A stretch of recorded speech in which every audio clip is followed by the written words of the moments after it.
പകല് നിസ്കരിക്കേണ്ട ഒരു നിസ്കാരം രാത്രിയിലേക്ക് നീട്ടിവെക്കാൻ പറ്റൂല. നമ്മുടെ നാട്ടിൽ സാധാരണ ഉപയോഗിക്കുന്ന വാക്കാണ് നിസ്കാരം ഖളാക്കി. ഇശാഇന്റെ സമയത്ത് ളുഹർ നിസ്കരിക്കണം, എന്തേ നിസ്കാരം ഖളായി.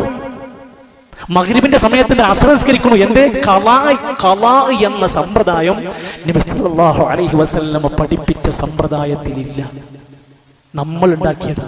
പകൽ നിസ്കരിക്കേണ്ട നിസ്കാരം പകൽ തന്നെ നിർവഹിക്കണം. ചിലപ്പോൾ 5 മിനിറ്റോ 10 മിനിറ്റോ എന്തെങ്കിലും ശർഈയായ കാരണം കൊണ്ട് വൈകിയേക്കാം, എങ്കിൽ പോലും ഒരിക്കലും ഖളായി പോകുന്ന പ്രശ്നം വരാനില്ല.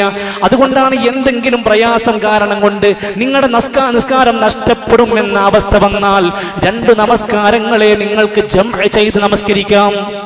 നമ്മളൊരു ആശുപത്രി കേസിലാണ്, കൃത്യസമയത്ത് വന്ന് നിസ്കരിച്ചു പോകാൻ നമുക്ക് എന്തോ കഴിയാതെ വരികയാണെങ്കിൽ ളുഹറും അസ്റും നമുക്ക് ഒരുമിച്ച് നമസ്കരിക്കാം, മഗ്രിബും ഇശാവും ഒരുമിച്ച് ജംഅ് ചെയ്ത് നിസ്കരിക്കാം. എന്നാൽ ഒരിക്കലും ളുഹർ നമസ്കാരം മഗ്രിബിലേക്ക് കൊണ്ടുപോയി നിസ്കരിക്കാൻ പറ്റൂല.